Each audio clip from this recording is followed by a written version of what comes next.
Do you ever find yourself no longer wanting anything? You don't feel sad, you don't feel happy, you don't feel much of anything. Something that seems to be growing, especially among young people today, our generation. I want to know why so many feel numb, unmotivated, or unable to desire or want anything anymore. You know, we have like far more choices in life, more comfort, constant stimulation than any other generation before us, but why does nothing seem to hold meaning at all? The problem that I'm talking about isn't that we no longer get everything we want, but that we don't know what we want at all. We're lost. Your wanting for anything is completely eroded. You're always distracting yourself, and even when you attempt to achieve goals, you feel empty and disappointed or dissatisfied.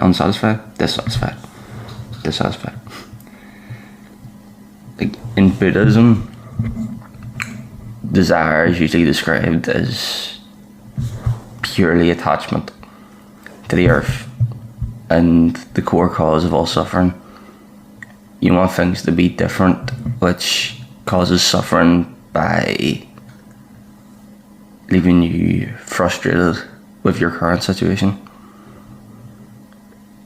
The death of desire within Buddhism can provide enlightenment and can be seen as a major goal of sorts in life. I know they don't have goals per se, but like destroy the ego and whatnot. The only desire in Buddhism should be to rid yourself of desire, as that could be a step closer to detachment and you could reach nirvana. Yeah. I've got some notes in front of me and I'm trying to read them without sounding like a fucking robot. Just sound natural. The Greeks, on the other hand, felt like desire was potentially destructive and was capable of harm to yourself and the society.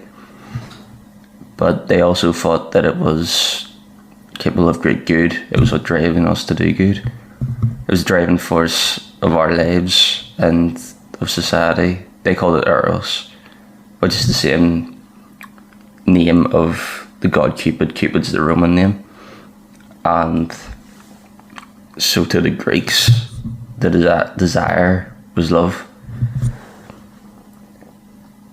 These both hold strong points that together can culminate in the idea of desire as a chain that if not let go can harm you, but also as a means to pursue virtue and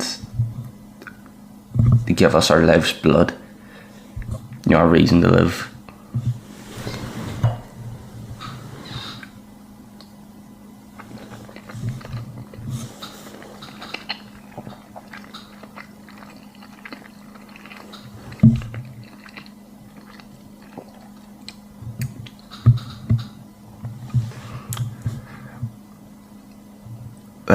The collapse of meaning in society through religion, stability and traditional ideas has rotted the constraints in our lives that previous generations might have had, and that's made us free, completely free, and that ultimate freedom can sometimes be too much to bear. You're lost and you don't know where to go. Time cracks and your choices all become arbitrary. The loss of desire is not a personal failure on your part. It's a response to a world without meaning. However, your desire isn't necessarily dead. It's asleep, and it can be reawoken in spite of this perceived meaningless that you hold. But it can't be reborn as excitement or as pleasure. It is reborn as responsibility in your life. And I can't necessarily tell you what that is for you, or what your cure is, but I can tell you that you can't bring back desire by trying to force motivation or passion, or by trying to find ways to numb yourself even more. You know, if one of the main causes of your death of desire is this constant overstimulation for your fucking phone and TikTok and stimulating yourself even more, yeah, that's definitely going to do the trick. That's going to save you. You know, it's not, don't do that.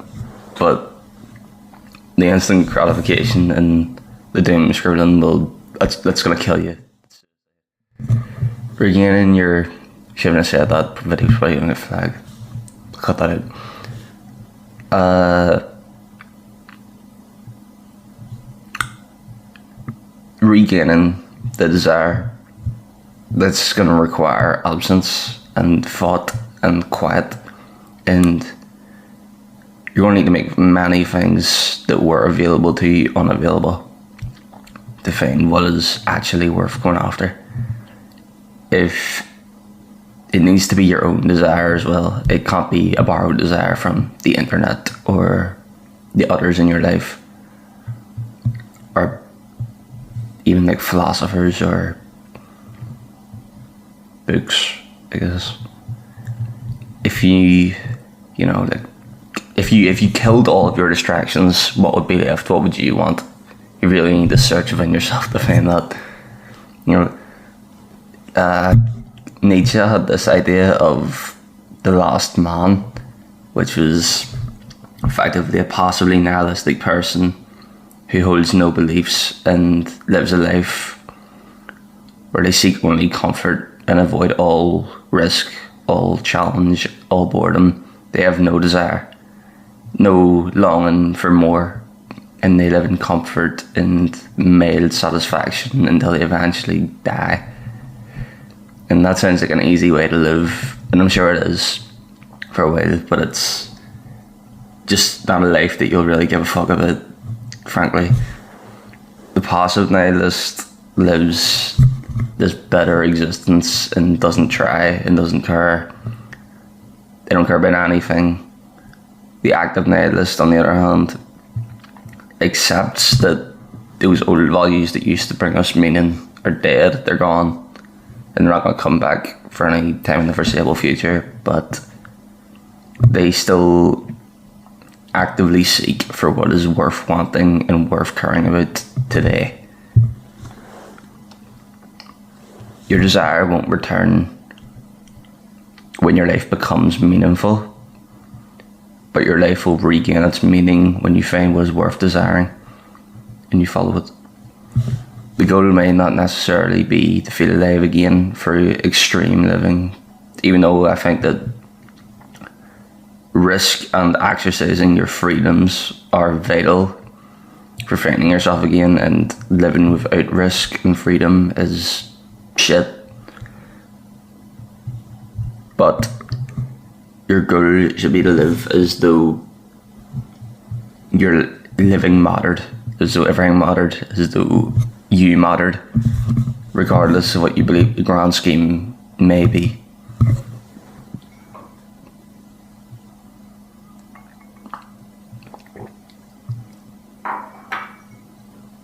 And if you can find a reason to live that way, I can assure you that the excitement that you want, that is to be desired, will follow regardless.